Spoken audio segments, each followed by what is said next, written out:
I'm Tessa. I'm 33. And my father chose his new family over me, so I made sure they knew the version of him they never saw. The last time I saw my father before that day, I was 27, standing in the rain outside a coffee shop in Savannah, holding a red umbrella and the last thread of patience I had for him. He'd said he wanted to talk. He always said that.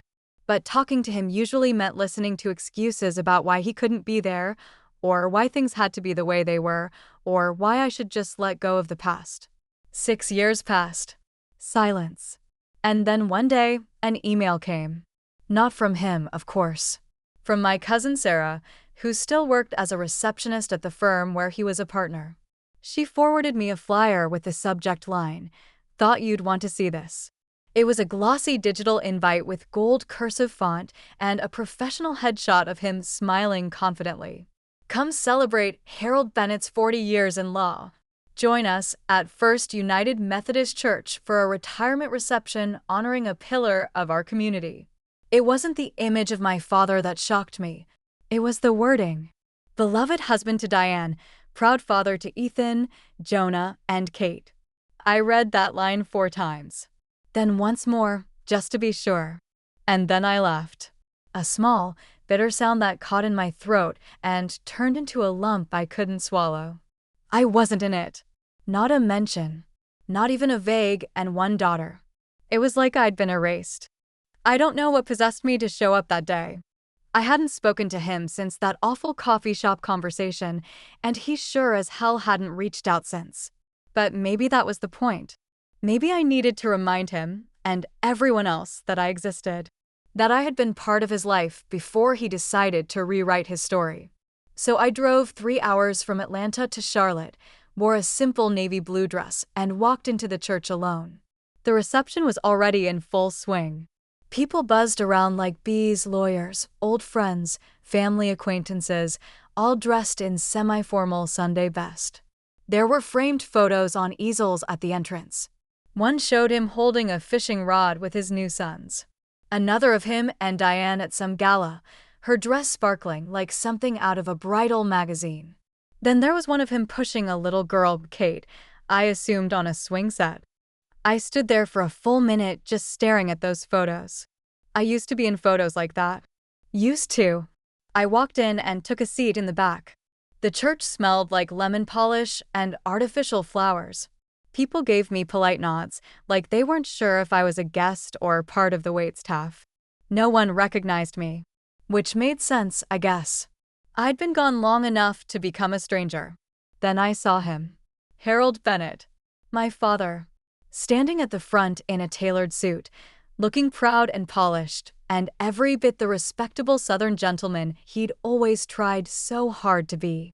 He looked older than I remembered. More gray at the temples, deeper lines around his eyes. But the smile, that performative, public-facing grin, hadn't changed. Diane stood beside him, her hand resting lightly on his arm. She looked like someone who shopped at boutique spas and always had a scented candle burning. Blonde hair in a smooth twist. Pearl earrings. Perfect posture. Their kids were there, too. Ethan and Jonah, both tall and athletic, dressed like junior versions of him. And Kate, probably no older than 16, with the kind of polished glow that came from private school and family vacations. I felt like I was watching a movie about a man I used to know. Then he started speaking, thanking the guests, thanking Diane for being his rock, thanking his children, all 3 of them, for supporting him through the years. I sat there, still as stone, gripping the program in my lap until the edges curled. He never mentioned me. Not once. Not even a slip of the tongue. No acknowledgement. No hint that I'd ever existed at all. And that's when the anger came. Not loud or fiery, not yet, but quiet and cold, like water slipping under a locked door. I sat through the rest of the speeches, the slideshow, the applause. I watched as he posed for pictures and hugged old colleagues. I waited, patient and calm, like I was back in the courtroom of my childhood, listening to my father practice depositions while I colored outside the lines. I waited until the cake was cut and people began mingling. Then I stood up and walked toward Diane. She didn't see me coming at first. She was laughing with some other women, probably talking about vacation plans or their kids' schools. But then I tapped her lightly on the arm and she turned, blinking. Yes, I smiled. I'm Tessa, I said. Harold's daughter. From his first family. Her face froze. It was a clean, perfect freeze, just the kind you'd expect from someone who'd spent years pretending a problem didn't exist. I didn't realize, she began, that he had a whole other life before you? I tilted my head. Yeah, a lot of people don't. Behind her, someone knocked over a champagne glass. I didn't even flinch. She opened her mouth again, but I didn't give her time to fill the silence. I turned away and walked straight toward my father, who was laughing with a group of colleagues near the catering table. He saw me a few steps before I reached him. And in that split second, I saw it, the flicker of something behind his eyes. Recognition. Then panic. He recovered fast. Always the professional. Tessa, he said smoothly, like we'd just bumped into each other at the grocery store, not at the event where he publicly disowned me. Dad, I said, loud enough for the nearby guests to hear. Conversation around us began to slow. I didn't see your name on the program, I added, my smile razor-sharp. Did they forget a line? Or were you just hoping I wouldn't show? His jaw tightened. The corner of his mouth twitched. Tessa, this isn't the place. Oh, I think it is, I said, interrupting. I just wanted to congratulate you. 40 years in law. That's quite a feat, especially when you've spent the last 15 pretending your first child doesn't exist. The room went silent. He looked like he wanted to say something. Maybe to explain. Maybe to lie. But I didn't give him the chance. I'm going to leave now, I said calmly. I just wanted to make sure you didn't get to retire without remembering where you came from. And with that, I walked out. No yelling. No crying. No drama. Just truth. And silence. People always assume fathers leave in some dramatic, movie-worthy scene, a slammed door, a suitcase in hand, a sobbing child on the porch. But that's not how mine left. He slipped out of our lives the way most men do, slowly, gradually, with excuses and missed birthdays and phone calls that got shorter until they stopped altogether. When I was 12, I still thought he hung the moon. He used to let me sit in his office while he worked late at the firm. I'd curl up in one of the leather chairs with a book while he dictated letters to his assistant. I remember thinking, he's so important. Everyone listens when he talks. He'd bring me soda in a glass with ice and call me kiddo. He always smelled like cologne and legal pads. But around 13, things started to shift. He got distant. First it was coming home late, then missing dinner altogether. My mom would set his plate aside and reheat it at 10 o'clock, pretending not to care. I saw the tension build in her shoulders every time she stirred pasta sauce or packed my school lunch with trembling fingers. She never said it out loud, but I could feel it, like something in our house was rotting from the inside. One night, I overheard them arguing behind their bedroom door. I'm not happy, Laura, he said. I haven't been happy in years. My mother's voice, barely above a whisper, so you're just going to leave your family? I'm not leaving, he snapped. I'm changing. That was the line he repeated the day he packed a single suitcase and left. I'm not abandoning you. I just need to find my happiness. As if happiness was some scavenger hunt you could only go on if you ditched your wife and child. He moved into a downtown apartment, just for a while, said we'd have dinner every Thursday, that nothing would really change. For the first couple months, he tried to keep up the visits. He took me to the movies. He bought me a new phone. He even said he wanted to be a better dad this way. But I wasn't stupid. Thursday dinners turned into occasional weekend visits. Then it was, I'm busy this week, kiddo, but next time, I promise. Next time never came. When I was 15, he missed my school play. I was the lead. I'd told him about it for weeks. I waited by the stage door after curtain call, scanning the crowd for his face. He never showed. I walked home in my costume, my makeup streaked with tears. My mom didn't even say, I told you so. She just opened the door, took one look at me, and held me in the kitchen until I stopped shaking. From that day on, I stopped asking. He remarried 2 years later. Some woman from his office. Diane was a paralegal with perfect posture and an even more perfect smile. I saw the wedding photos online. A Pinterest-perfect ceremony at some vineyard in Asheville. He didn't invite me. Didn't even tell me he was getting married. I found out from Sarah, my cousin, who'd been invited. She texted me a photo of them under a floral arch with the caption, "Your dad got married today? Did you know?" I stared at the screen for a long time. I didn't reply. He and Diane had a baby not long after Ethan. Then another one, Jonah. And finally, the golden girl, Kate. I saw the photos. I saw the family Christmas cards that went out to the extended family. He sent one to my mom once, by accident I think. It had the words "Love from all of us" written in gold script over a photo of them in matching plaid pajamas. My dad was holding the baby, Diane was laughing, and the boys had those gap-toothed grins little kids always have. There was no trace of his life before them. Not one. I confronted him once. I was 22, fresh out of college, and still clinging to some ridiculous hope that maybe we could build something. We met at a cafe halfway between our cities. He wore a blazer. I wore hope like perfume. I asked him, point blank, "Why do you pretend I don't exist?" He didn't flinch. Just stirred his coffee and said, "Tessa, that part of my life is behind me." Diane doesn't like complications. I remember sitting there in disbelief, trying to process what he'd just called me. Complication. Not daughter. Not family. Complication. He offered to help pay my rent that month, like money would fix what he broke. I said no. After that, we spoke once or twice a year. Always surface level. Always stiff. He'd send a birthday card with a $50 check and a note that said, "Proud of you, kiddo." He didn't know what I was doing, where I was working, who I was dating. He didn't know I'd gone back to school for my master's. Didn't know I got published in a small literary magazine. Didn't know I'd been in therapy for years trying to sort through the mess he left behind.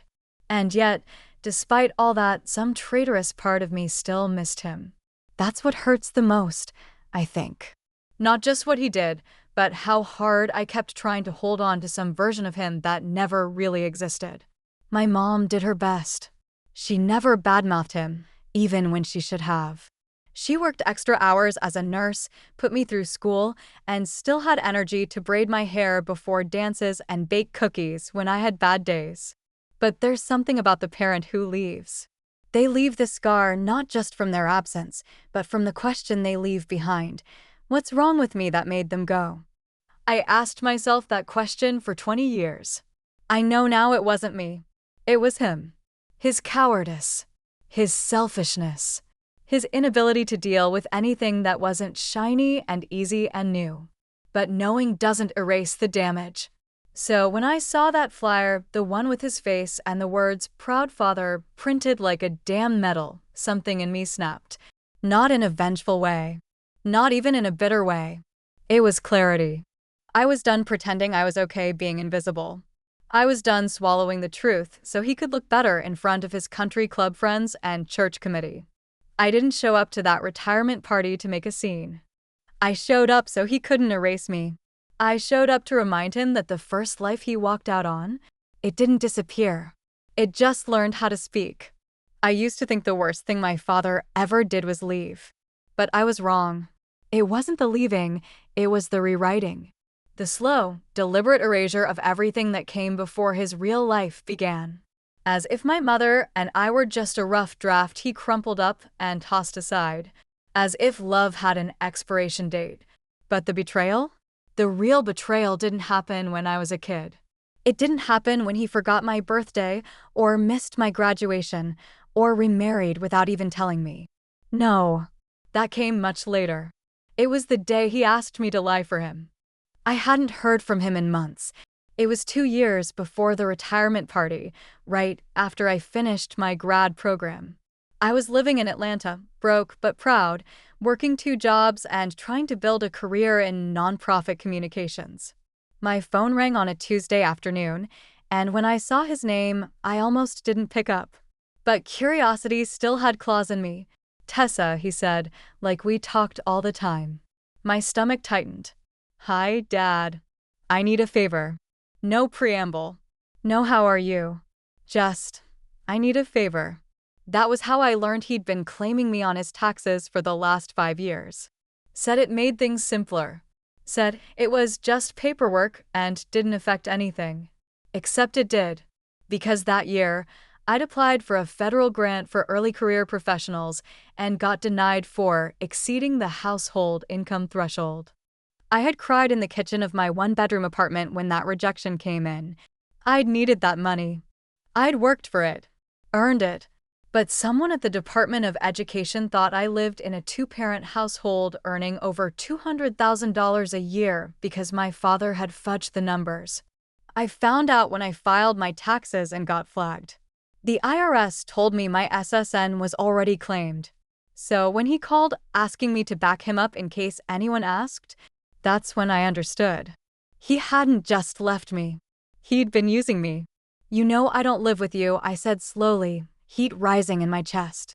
You haven't paid for anything since I was 16. Tessa, he said, voice sharp. Let's not make this complicated. It's just a formality. No, Dad. What's complicated is that I was denied a federal grant because of this formality. Silence. He sighed, like I was being difficult. Look, I'll make it up to you. I can send a check. A couple thousand should cover it, right? A couple thousand. Like he was tipping a valet. Like the years of absence and manipulation had a price tag. I'm not interested in your money, I snapped. I'm interested in you not screwing up my life from a distance. I didn't realize it would affect anything, he said defensively. Of course you didn't, I said. Because you don't ask. You just do what works for you. He was quiet for a long time after that. Then, flatly, so you're not going to help me? No, I said. I'm not. He hung up without saying goodbye. And I didn't hear from him again for 2 more years. I reported the fraud, got it sorted. It was messy and humiliating, and it took weeks to undo. My taxes had to be amended. I lost the grant for good. And when I finally told my mom about it, she just sat there at our favorite diner with her hands in her lap, blinking slowly like she was trying not to scream. He did that to you, she whispered. Yeah, I said. Apparently fatherhood is still useful for deductions. She shook her head and looked out the window. He always had a way of twisting things, she said quietly. Even when we were married. He could justify anything. That was the moment I stopped giving him the benefit of the doubt. No more wondering if maybe he was just bad at showing love. No more hoping he'd wake up and remember I existed. I stopped referring to him as my dad. I started calling him Harold when I talked about him. That's who he'd chosen to be. And yet, there's something about blood that keeps pulling you back. Some small part of me still wanted to believe I mattered. Still wondered what it would be like to have him show up for me the way he did for his shiny new family. That fantasy died for good the day I saw the interview. It was a fluff piece on a local Charlotte news channel, one of those segments they run on Sunday nights to make you feel good before you go back to your miserable job on Monday. Harold Bennett, esteemed attorney, family man, and recipient of the Civic Leadership Award. He sat in a leather armchair with Diane beside him, smiling like they were posing for a stock photo of marital bliss. And then he said it. I've been so blessed to have a beautiful wife and 3 amazing children, he said, with that same rehearsed warmth he used in court. They are my whole world. 3 children. I stared at the screen, ice in my veins. The reporter asked if he ever imagined he'd be a father of 3. Oh, I always knew I wanted kids, he said with a chuckle. But it wasn't until I met Diane that I understood what real family could look like. My hand tightened around my coffee mug until the ceramic cracked. I wasn't even mad, at first. I was stunned. Frozen. Then the rage came in waves. Not loud.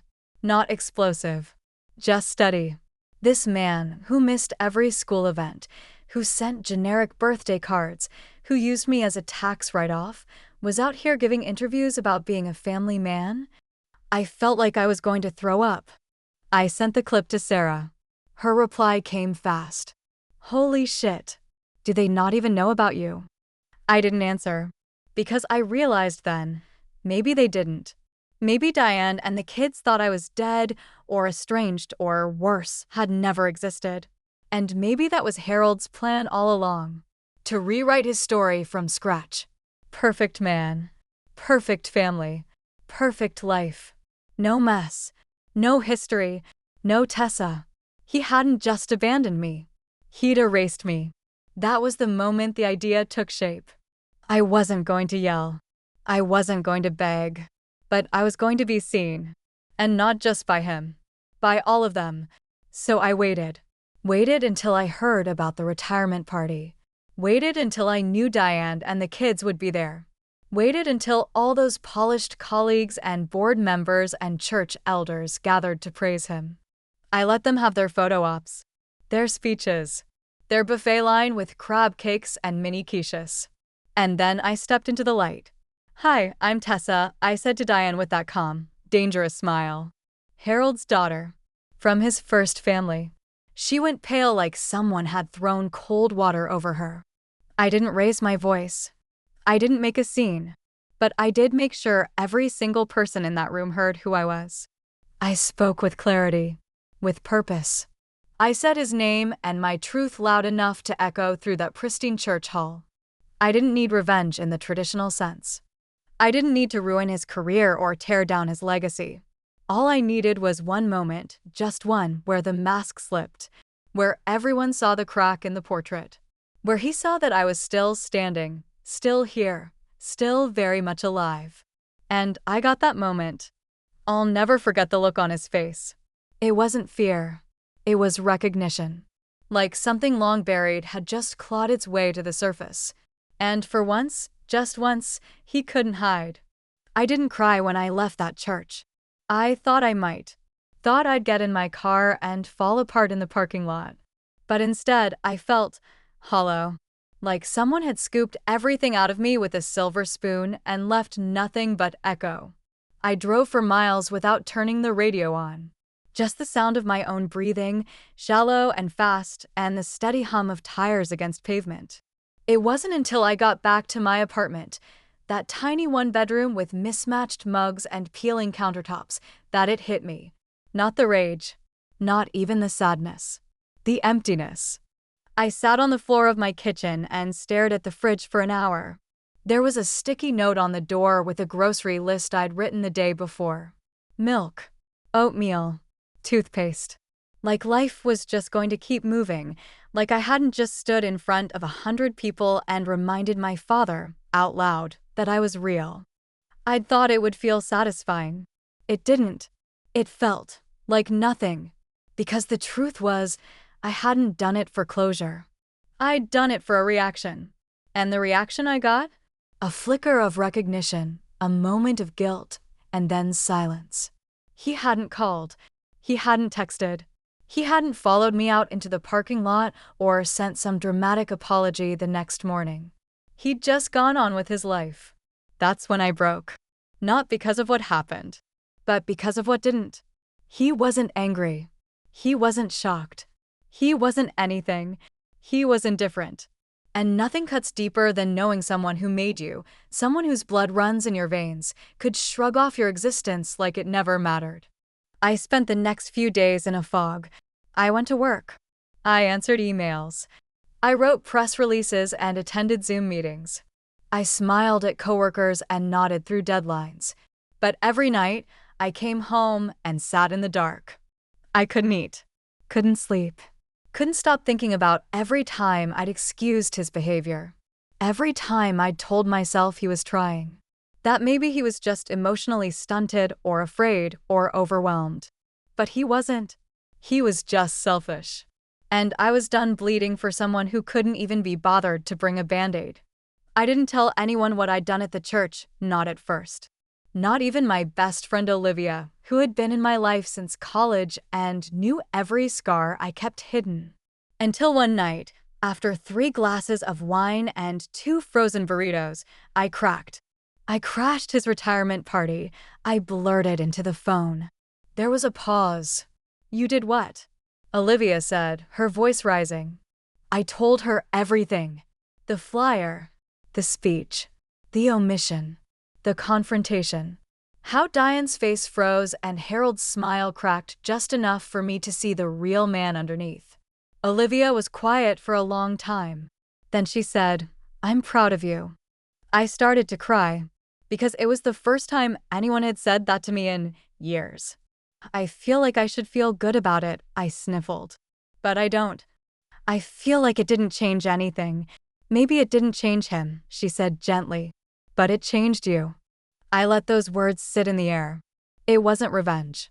Not really. It was revelation.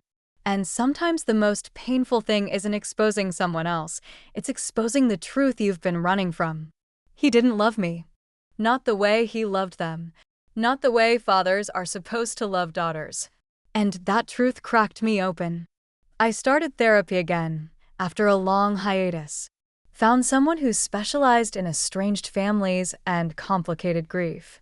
Dr. Rosen was blunt and warm in the way only seasoned therapists can be. She said things like, you don't have to earn a parent's love. But some parents make you feel like you do. And what your father did was abandonment disguised as self-preservation. And sometimes healing means accepting that closure never comes from the person who hurt you. I spent every Thursday at 6 p.m. on that brown velvet couch in her office, slowly unpacking the pieces I'd stuffed into the back of my mind like old storage bins. There were so many. The missed birthdays. The prom night he promised he'd come take pictures, then forgot. The college graduation he bailed on because Jonah had a baseball tournament. The check he sent with congrats written in the memo line, like I was a Girl Scout selling cookies. Piece by piece, I laid it all out. And somewhere in those months, I stopped asking why. Why didn't he love me? Why did he leave? Why was I never enough? Because the truth was, I could spend the rest of my life screaming those questions into a void and never get an answer that made it okay. So instead, I started asking something else. What am I going to do with this pain? That's when things began to shift. Slowly, imperceptibly at first. But real. I started writing again. Not just grant applications or campaign emails, real writing. Personal essays. Letters to the girl I used to be. Pages and pages of raw honesty that I never planned to publish, but couldn't stop pouring onto paper. And then one day, something changed.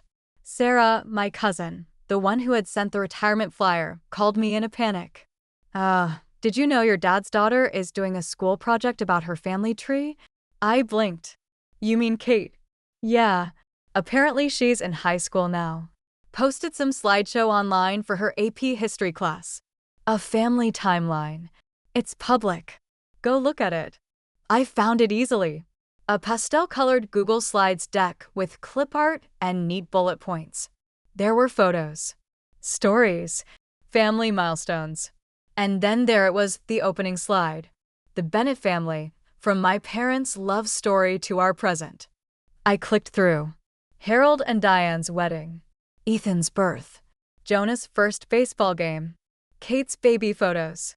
A line that said, our family started in 2003 and has grown stronger every year. That was the year he left my mom. Left me. It was like watching someone else tell a story that didn't include me, but used the pieces of my life like borrowed furniture. I stared at that slide for 10 minutes before I closed the tab. And I realized something. They didn't know about me. She didn't know about me. This wasn't just emotional abandonment anymore. This was erasure.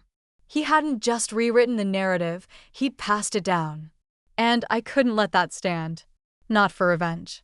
Not out of spite. But because she deserved to know the truth. She deserved to know her father's story wasn't as polished as he made it seem. So I wrote a letter. Not to Harold. To Kate. I didn't attack him. I didn't rant or accuse. I just told her who I was. Who I am. I told her about the time Harold taught me how to ride a bike in our old cul-de-sac. How he used to call me Peanut. How he used to sing Motown in the car and let me pick all the stations. And then I told her when it changed. how he left, how he disappeared, how I spent my teenage years waiting for a man who only showed up when it was convenient. I told her I wasn't trying to hurt her, but I couldn't keep living in the shadows of a story that didn't include me. And then I mailed it. No return address. Just her name, her school, and the truth. I don't know if she read it. I don't know if Harold ever found out. But something in me shifted after I sent it. Like I had finally reclaimed something that was stolen. My story. My place. My voice. They say revenge is a dish best served cold. But for me, it wasn't about serving anything. It was about reclaiming something, space, truth, my goddamn name. After I sent that letter to Kate, something inside me shifted. I didn't feel lighter. I didn't suddenly sleep better or walk around humming. That's not how this kind of healing works. But I felt steady. For the first time in years, I didn't feel like I was chasing scraps of someone else's version of me. I knew I'd done the right thing, even if it led nowhere, even if it just got tossed in the trash. Because the point wasn't what they did with the truth. It was that I finally put it out there. I expected silence. I was prepared for it. But 3 weeks later, I got a reply. It came in a plain white envelope with no return address. My heart stopped when I saw the neat handwriting. Not Diane's. Not Harold's. It was careful. Block letters. Like someone who didn't want to reveal too much. Inside was a single sheet of notebook paper. Hi. I got your letter. I didn't know. I had no idea. I'm not mad. I'm confused. I don't know what to say. But thank you for telling me. Kate. That was it. That's all she wrote. But it was enough. I sat at my kitchen table and read it a dozen times. I ran my fingers over the words like they were braille. I read between the lines, saw the tremble, the shock, the quiet heartbreak. She was just a kid. 17, maybe. She didn't do this. She didn't lie. She didn't erase me. He did. And now she knew. That was the beginning. Not of a relationship. Not right away. But of something. A crack in the mask. A sliver of light. About a month later, I got a message request on Instagram. It was from a private account. No profile picture. No bio. Just a name. Catherine_B23. I hesitated. My fingers hovered. Then I clicked accept. The message was short. Can I ask you something? Did he ever come to your school stuff? Like recitals or anything? I stared at the screen. My chest went tight. Sometimes I typed. When I was little, he used to come to my piano recitals. But he stopped around middle school. He always said he was busy.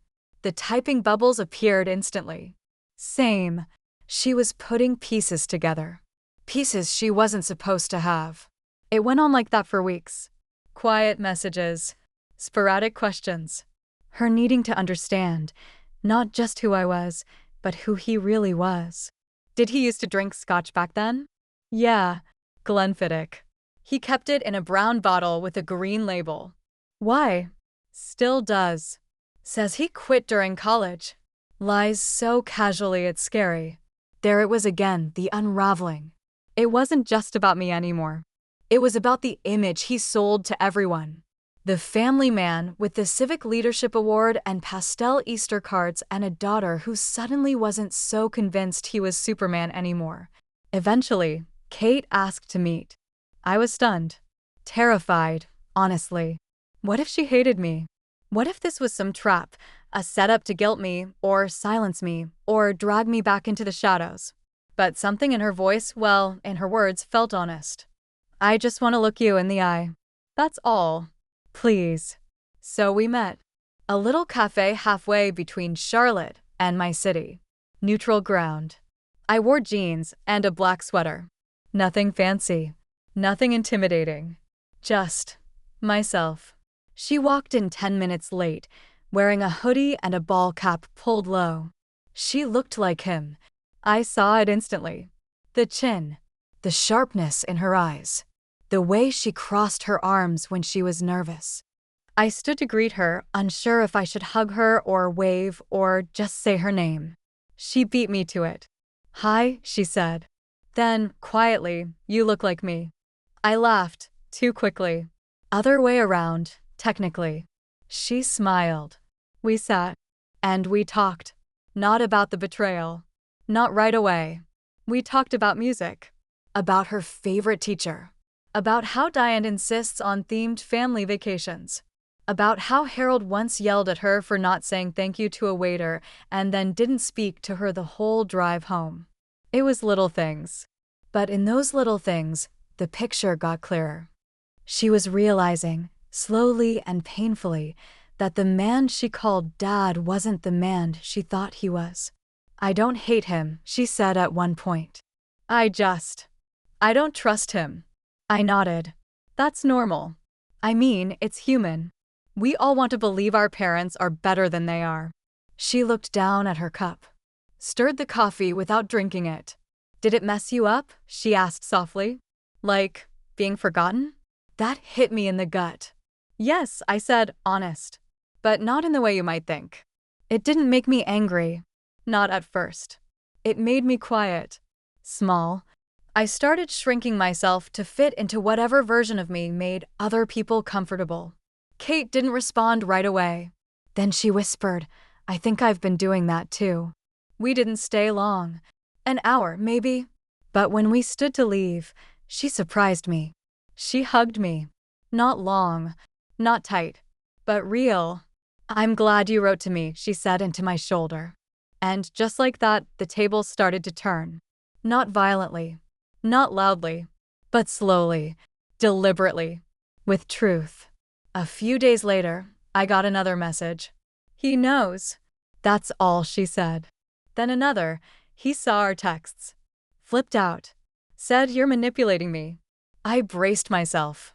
Waited for a cease and desist letter or a furious phone call or an email full of legal jargon. But it never came. Instead, I got an email. From Diane.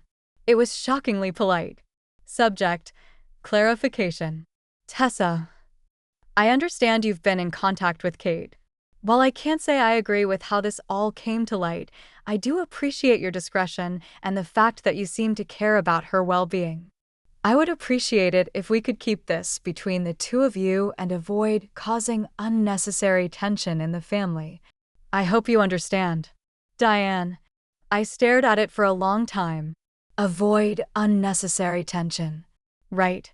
Like I hadn't been walking through minefield tension my whole life while she played house in a glass castle. I didn't respond. Kate messaged again a few days later. He's pretending nothing happened. Keeps bringing me Starbucks and saying he loves me. But he won't explain why he never told me about you. Of course he wouldn't. Because the story only worked when it was neat. When he was the hero. But the cracks were showing now. Not just to me. To his new family. To his carefully curated world. And, for the first time ever, I wasn't the one breaking. He was. There's a strange kind of calm that comes right before the storm. That space between knowing the truth and seeing what it does to the people who built their lives on lies. That's where I was, sitting in that uncomfortable pocket of silence, watching the cracks widen in Harold's perfect world. After Diane's email, I expected things to go quiet again. I thought they'd pull back, circle the wagons, try to repackage the narrative.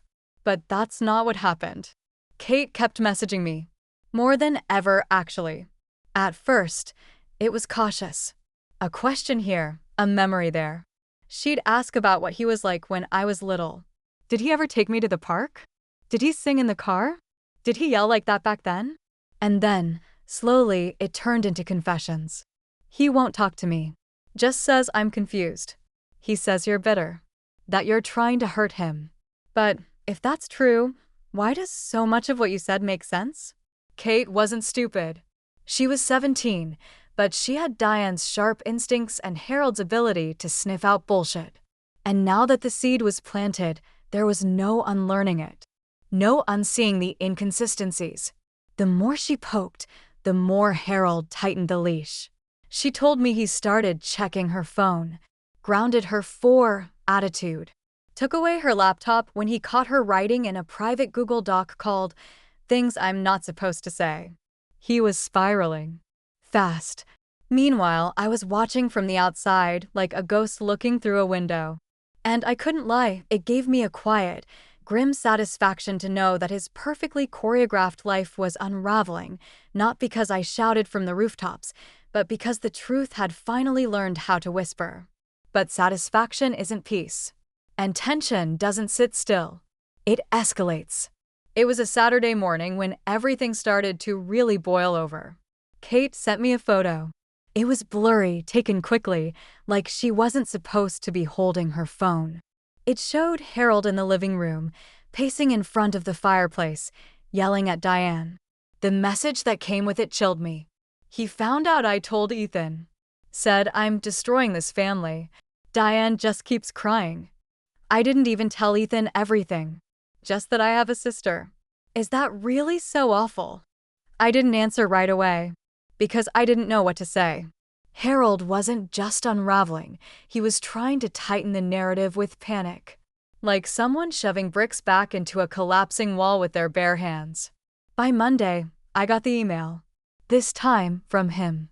It was long, rambling, full of faux concern and veiled threats, written in that lawyerly tone I'd grown up resenting. Subject: a request for boundaries.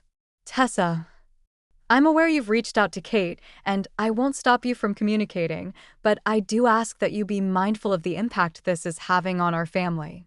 While your experiences are valid, I don't think it's healthy for Kate to be caught in the middle of adult issues she didn't create.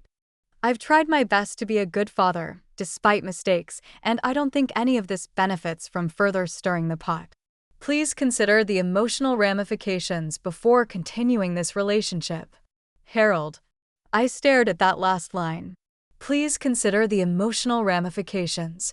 As if I hadn't been living with the emotional ramifications of his choices since I was a child. As if he was the one being noble. As if he hadn't erased me from every part of his story and was now asking me to help keep it that way. I didn't reply, but I sent the email to Kate. She replied with a one-word message. Wow, that was the beginning of the shift. Kate wasn't just curious anymore. She was angry. She started asking deeper questions, not just about our childhoods, but about timelines. Did he really leave in 2003? He said he and Mom started dating in 2005. He said your mom cheated. Is that true? Why is there no mention of you anywhere in his old work bios? Did he ask people to remove you? I answered every question as honestly as I could. No embellishments. No bitterness. Just facts. Kate was piecing together a puzzle that had been missing a whole corner. And the more she found, the more she saw how carefully it had all been hidden. Then came the journal. She messaged me in the middle of the night. Found something. Old notebook in his office drawer. Drafts of speeches. Letters. There's one about you. I sat up in bed, heart racing. What does it say? She sent a photo. The handwriting was unmistakably his, slanted, clean, controlled. It was a draft of a Father's Day speech he never gave.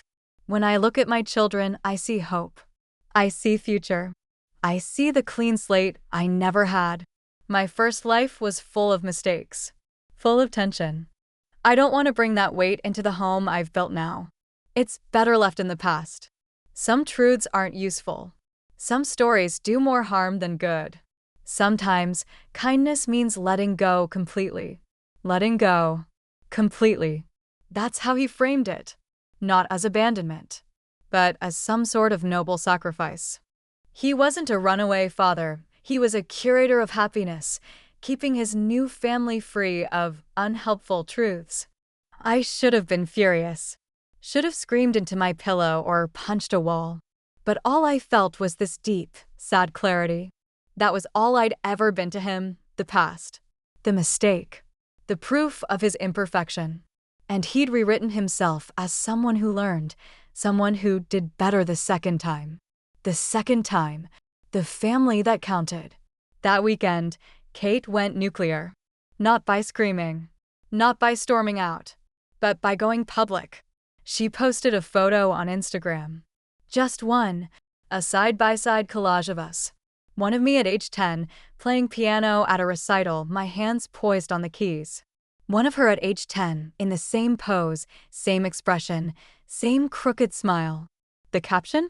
History doesn't disappear just because you stop talking about it. It blew up in their little world. Friends asked questions. Extended family reached out. Even Sarah messaged me with a dozen shocked emojis. And Harold? He panicked. Tried to get her to take it down. Grounded her. Threatened to pull her out of school events. Claimed she was letting internet drama ruin everything. But it was too late. The curtain had lifted. People were talking. Whispers at church. Colleagues who had known him for decades reaching out to check in. Diane, apparently, went quiet. Stopped defending him. Stopped covering for him. According to Kate, she spent most of that week on the porch swing with a glass of wine and the quiet realization that she'd married a man who built their life on omissions. And in that rising tension, that storm of unraveling, I found something I never expected. Relief. Not glee. Not vengeance. Just a deep exhale that had been stuck in my lungs for 20 years. He wasn't in control anymore. Not of the story. Not of the silence. Not of me.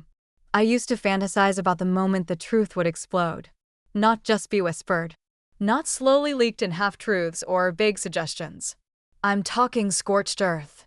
Spotlight. No more denials. And yet, when it happened, when the lie finally came crashing down in public, I wasn't the one who lit the match. It was Kate. My little sister, by blood and by grit, did what I had only dreamed about doing for years. She exposed Harold for who he truly was, and she did it with the kind of precision that no adult could have matched. It started with a school project, an actual, honest-to-God family history assignment for her senior civics class. The kind of thing kids usually fill with Pinterest boards and interviews about great-grandparents who immigrated through Ellis Island. But Kate? She turned it into a reckoning. She didn't tell me she was doing it. She didn't ask for advice or send drafts. I didn't find out until Sarah texted me on a Thursday afternoon, half hysterical. Have you seen what Kate posted? Tessa, go. Now. Look. I opened Instagram. There it was, a carousel of slides under her real name with a caption that read, "For my civics capstone, I decided to explore how the stories we inherit shape our identity. Sometimes, what's left out says more than what's included." My heart slammed against my ribs. The first slide was simple, black background, white text. My name is Kate Bennett. I'm 17. I grew up believing I was my dad's only daughter. I was wrong. The second slide was a photo of me, a candid I'd sent her once of me holding a mug that said "Not Your Trauma Dump." She'd edited it in grayscale, with the caption, "This is Tessa. She's my sister. My father never told me she existed." Then the slides went deeper. Sharper. Timeline graphics. Quotes from his old interviews, side by side with journal snippets she had scanned and transcribed. One particularly damning image showed an excerpt from the draft Father's Day speech she found. Some truths aren't useful. Some stories do more harm than good. Next to that, she wrote, "Truth doesn't harm. Lies do." It was beautiful. Raw. Absolutely devastating. She didn't make it angry or vindictive. She made it thoughtful. Reflective. The kind of thing no one could dismiss without revealing their own discomfort. And she ended it with a slide that had both our baby pictures, one of me in 1993 with my hand in a bowl of cake batter, one of her in 2007 holding a ladybug on her fingertip. We never met until this year. But we were both his daughters all along. I just stared. Frozen. Not crying. Not smiling. Just still. Because this wasn't just exposure. This was healing turned public. The post went viral in our town. It wasn't nationwide drama or tabloid-worthy. But in that neat little Charlotte circle, lawyers, social clubs, old money families, and polished church congregations, it made a loud enough splash to matter. The comments were flooded. Old classmates, shocked. Extended relatives, apologetic. Former clients, confused. I always thought he had one kid. How could they hide this for so long? Tessa, you're amazing. Thank you for being brave. I didn't even know most of them, but their validation hit like bomb. And Harold? He lost it. According to Kate, he screamed so loud the neighbors came over. Threw a vase. Accused her of trying to ruin his reputation.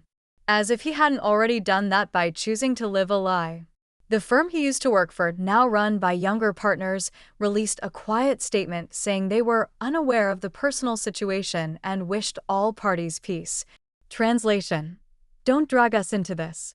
But the real fallout came at church. Harold had built his second life around that congregation. Sunday mornings in suits. Speaking at fundraisers. Hosting Bible studies on Tuesdays. Being that guy, the wholesome family man who quoted scripture and signed up to help organize Easter brunch. But after Kate's post, people stopped shaking his hand. He showed up 2 Sundays after the post went viral, and no one asked him to do the welcome prayer. No one asked Diane to help with the coffee table. They sat in the third pew, stiff as corpses, while the pastor avoided their row with military precision. The final blow came when Kate was pulled aside by the youth minister. She told me everything in a voice note the next day, her voice shaking with a weird mix of pride and guilt. He told me I was brave, she said. He said, you spoke truth into a room that doesn't like being told it's wrong. And then he asked if I wanted to do the youth message next Sunday. She paused. And I said yes. So she stood there, on the stage where Harold used to read the offertory, and talked about transparency.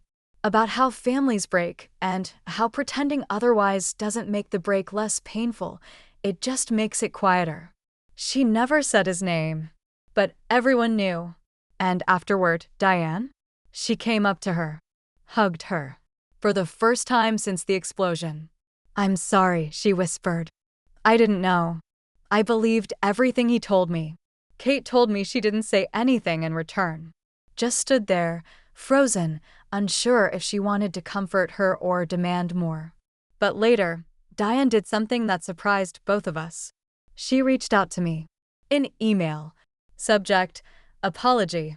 Tessa, I can't begin to imagine how much pain this has caused you. I'm not asking for forgiveness. I know I played a part in the silence, even unintentionally. I believed what I was told, and I see now how dangerous that was. Kate is an extraordinary girl. I know you already know that. I just wanted you to know that I'm proud she's your sister. And I'm sorry it took us so long to get here. Diane, I didn't cry, but I exhaled something I hadn't realized I'd been holding for years. That's all I ever wanted, not revenge, not drama. Just acknowledgement. And for once, I got it. People asked me if I felt vindicated, if I was glad he got humiliated, that his life finally caught up to him. But truthfully, I didn't care about him anymore. He wasn't the center of the story. Kate was. I was. The women who had lived in his blind spots, we were finally visible. And that mattered more than any reputation he lost. I haven't heard from Harold since. Not directly. Sarah said she saw him at the store, looking gray and tired, like someone who was constantly bracing for impact. But I don't think impact's coming. It already hit. He just didn't realize it until the dust settled and no one was running to protect him anymore. Kate still messages me. We FaceTime now. Share playlists. Talk about colleges. She's leaning toward psychology. Said she wants to understand how people build walls so high they forget who they buried behind them. I told her I think she's already better at that than most adults. We made plans to visit Grandma's grave together next spring. She never met her, not really. But she said she wanted to. She was your family, she told me. That makes her mine, too. It's still surreal. To go from being a secret to being a sister. To watch the person I thought would protect the lie be the one to dismantle it. But here's what I know now. Truth doesn't explode like a bomb. It seeps. It climbs. It whispers. And eventually it stands up and speaks, even if it has to wait 17 years to be heard. There's a strange silence that follows the collapse of something once held sacred. It's not peace. Not quite. It's the kind of quiet that lingers in the aftermath, the quiet of shifting ground, of people figuring out what to do now that everything they believed turned out to be smoke and mirrors. That's the silence that followed Harold's unraveling. Not fire. Not shouting. Just a slow, uncomfortable stillness that settled over everyone who had once been part of his carefully constructed image. And the thing about that silence? It says more than any apology ever could. After Kate's Instagram post went semi-viral, the narrative changed, not just in their family, but in the world around them. For decades, Harold had been the man. The example. The doting dad, the legal mind, the moral center of every room. But people started looking at him differently. And he knew it. You could see it in the way he walked now, shoulders tighter, head lower. Not that I saw him in person, but Kate did. She said he started dressing down. Wearing baseball caps more. Avoiding eye contact in grocery stores and skipping their usual Sunday brunch at the country club. He looks small, she said once. Like someone squeezed the air out of him. I didn't feel triumphant. Just relieved. Like the world had finally caught up to what I'd known since I was 13. But fallout isn't just about the person who falls. It's about everyone standing near the blast. Kate was okay, mostly. But Diane? She unraveled in her own way. According to Kate, she started sleeping in the guest room, stopped wearing her wedding ring, took long walks alone, and started attending a different Bible study across town, one Harold wasn't part of. They didn't divorce. Not officially. But things shifted. Kate said her mom began taking more ownership of conversations. When they went to family dinners, Diane corrected Harold's versions of events. If he mentioned something with even the slightest twist, she'd step in and quietly clarify. She's not trying to destroy him, Kate said. But she's not protecting the lie anymore. That, I realized, was the true crack in the foundation. Not the post. Not the exposure. It was the moment the people around him stopped covering for him. You can build a fortress out of stories, but the second no one wants to hold up the walls anymore, it all comes down. Eventually, Kate asked me to come visit. Not halfway this time. Not at a cafe or somewhere neutral. She wanted me to come to their house. To his house. It took me a long time to say yes. Not because I was afraid of him, not anymore, but because I didn't know if I could stand in the place that had once replaced me and not feel erased all over again. But she wanted me there. And for Kate, I'd do just about anything. So one Sunday afternoon in late May, I parked outside their 2-story brick house in suburban Charlotte and stared at the front door for a full 2 minutes before working up the courage to get out of the car. The lawn was immaculate. The flower beds were perfectly edged. The porch swing creaked gently in the breeze. It was the kind of home people envied. It was also the place where I'd been written out of existence. Kate opened the door. She hugged me tight, didn't say anything for a minute, and then whispered, "You're really here." I stepped inside. The first thing I noticed was the absence of photos. There used to be dozens. Kate had described them to me once. Family vacations, sports events, school dances. But now, most of the frames were empty. Just hooks on the wall where memories used to hang. Diane appeared a few minutes later. She looked tired. Not messy, not unkempt. Just worn down in that deep, soul-level way women get when the person they married turns out to be a stranger. She offered tea. I accepted. We sat at the kitchen table like it was any normal Sunday, like this was just a casual visit between old friends, not the most awkward, loaded encounter of our lives. She was the first to speak. "Thank you for coming." I nodded. "Thanks for inviting me." A pause. "I wish I'd known," she said finally. I wish I'd asked more questions. But Harold had an answer for everything. And I wanted to believe we were starting fresh. That it wasn't my place to dig. I didn't know what to say. I could have said, "It was always your place." Or "You lived with the lie, you enabled it." But I didn't, because I saw the guilt in her eyes. And honestly, What good would blaming her do now? So instead I said, "It wasn't your fault. But I'm glad you're not pretending anymore." She nodded, eyes glassy. Me too. And then, like we were discussing the weather, she added, "He's not doing well." I tilted my head. Physically? No, she said. Just everything else. He won't admit it, of course. But he's unraveling. Quietly. Internally. The way proud men do when their version of themselves falls apart. I didn't feel bad. I felt nothing, which surprised me. All those years I'd imagined what this moment would feel like, him finally facing consequences, and here I was, sipping chamomile in the house, where my name had been scrubbed clean, feeling no need to say "I told you so." Because Kate knew now. Diane knew now. That was enough. He wasn't home when I visited. Whether by coincidence or design, I'll never know. Diane said he was out running errands, but the way she said it told me it was more likely avoidance than groceries. Kate gave me a tour of the house, showed me her room, her sketchbooks, her favorite spot to read in the sunroom. She pointed to a chip tile on the kitchen backsplash and whispered, "He flipped out when I said it looked like a heart." I smiled. It does. We spent the afternoon together, her sketching, me writing, both of us sitting in the place where I should have been all along. She asked if I wanted to see the attic. I hesitated. Why? "I found something," she said. "Thought it might be yours." We climbed the creaky stairs, dust in our lungs, light slicing through the slats like prison bars. In the far corner was a box, labeled only 1990s. Inside were old files, folders, receipts, and, nestled at the bottom, a photo album. My photo album.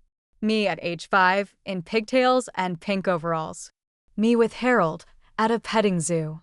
Me holding a trophy from a spelling bee. I stared at it. My hands started to tremble. "He kept it," I said, not sure if I was angry or heartbroken or both. Kate watched me carefully. "He didn't throw you away, Tessa. He just buried you." And somehow that was worse. Because it meant he remembered. He knew. And he still chose to pretend I never happened. I didn't take the album. I left it right where it was, dusty, hidden, incomplete. Let him sit with the evidence of what he lost. That night, back in my apartment, I lay awake staring at the ceiling. No tears.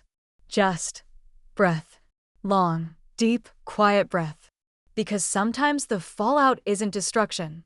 Sometimes it's just revelation, slow, heavy, final. Harold hadn't been exposed in front of the world.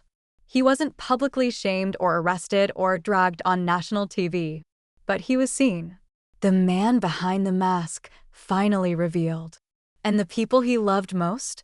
They didn't run to defend him. They stood with me. For the first time. And that was everything. You grow up believing closure is a moment. One dramatic conversation. One apology. One confrontation that cracks open all the silence and fixes what was broken. But that's not real life. Real closure doesn't happen like that. It doesn't arrive in one clean, packaged scene where the music swells and everyone makes peace. Sometimes, closure is just waking up one day and realizing you don't need an apology anymore. That you've stopped checking your phone for the message that never comes. That you've stopped rehearsing what you'd say if they finally looked you in the eye and said, "I'm sorry." That's what it became for me. The absence of longing. The release of expectation. I never heard from Harold again. Not after Kate's post. Not after Diane's apology. Not after I walked through the house where I never existed and touched the dust-covered photo album he kept in the attic like a secret. No call. No letter. No olive branch. And for a long time, I thought I needed that to move forward. But life kept moving anyway. It was in the small things first. I stopped flinching when I heard his name. I stopped freezing when someone asked about my family. I started saying things like, "I have a half-sister. She's amazing," without tripping over the word half like it was a broken promise. And then it was bigger things. Kate came to visit me. Just for a weekend. A simple trip. She took the train down from Charlotte, and I met her at the station with iced coffee and an extra tote bag full of snacks and art supplies. She threw her arms around me and whispered, "I've never taken a train alone before." I laughed. "You're braver than I was at your age." We spent the weekend watching bad Netflix movies and walking through the farmer's market and staying up until 2 a.m. talking about everything and nothing. She asked about my mom. I asked about her college plans. And at one point, halfway through a shared plate of nachos, she looked at me and said, "I feel safe around you." I didn't know what to say. So I just smiled and said, "You are." When she left on Sunday, I stood on the platform waving until the train disappeared down the tracks. Then I sat in my car and cried. Not because I was sad, but because it finally hit me. I wasn't a footnote anymore. I wasn't someone's hidden past, someone's erased chapter. I was a sister. A real one. And not just a name in practice. In presence. I existed. That summer, I finally did something I'd been putting off for years. I changed my last name. Not to distance myself from Harold. That had already happened a long time ago. I changed it to my mother's maiden name. Morgan. A name that meant something. A name tied to love and laughter and strength and every bedtime story and scraped knee she'd bandaged. A name that didn't carry the weight of abandonment. The process was annoyingly bureaucratic. Court papers, fees, a hearing in a sterile room with fluorescent lighting where a board judge asked, "Any reason you're making the change?" I just said, "Because I'm ready." And it was done. Tessa Morgan. I got new business cards. A new driver's license. A new sense of who I was. It was subtle but powerful. Like finally exhaling after holding my breath for too long. I sent Kate a photo of my new ID. She replied, "It suits you." Around that time, Diane officially separated from Harold. It wasn't a dramatic divorce. No public scandal. Just quiet distance that grew permanent. Kate told me she moved into a small apartment a few blocks from their house and started volunteering with a local women's shelter. She says it helps her feel useful again, Kate said. Like she's finally doing something that isn't about cleaning up his mess. Harold stayed in the house. Alone. Kate didn't visit as much. She still saw him occasionally out of obligation, mostly. But their relationship had changed. "He's not mean," she said once. "He's just empty." I understood that. There's a certain hollowness people carry when their mask cracks and they realize they're not who they said they were, not even to themselves. That fall, Kate got accepted into NYU. She sent me the acceptance letter with 10 exclamation marks and a selfie of her holding it, eyes red from crying. "I want to go so bad," she wrote. "But I don't think I can afford it, and I don't think he's going to help." I didn't hesitate. I wrote her a check for the deposit. It wasn't a grand gesture. I'm not rich. But I had savings. And I'd spent enough of my life giving emotional energy to men who didn't deserve it. I wanted to put something good into the world. And she was good. She called me crying. "Tessa, I can't take that. It's too much." "You can, and you will," I said. "It's not charity. It's investment." "In what?" "In you." That's how healing works, I think. It's not about confronting your abuser in a courtroom or getting the perfect speech ready for that one final phone call. It's about using the strength you build in the fire to protect someone else from it. She went to NYU. She got a job at a bookstore in Greenwich Village and called me after every shift to tell me about the weird customers and the books she was falling in love with. She got a tattoo, a tiny heart over her ribcage, for the versions of me that never felt loved. And she sent me a photo of it with a caption that said, "You helped that version survive. You did that even before I knew you." I printed the photo, taped it to the inside of my journal. Sometimes I open it just to remind myself that this wasn't for nothing. None of it. Not the heartbreak. Not the years of silence. Not the pain of standing in the back of that church while Harold called someone else his only daughter. Because out of all of that, something beautiful bloomed. Not revenge. Not vindication. Connection. Real, Messy, gorgeous connection. I don't need Harold to call. I don't need him to write a letter or show up with a bouquet of "I was wrong," because I'm not waiting anymore. I'm not holding space for someone who built a life on denial.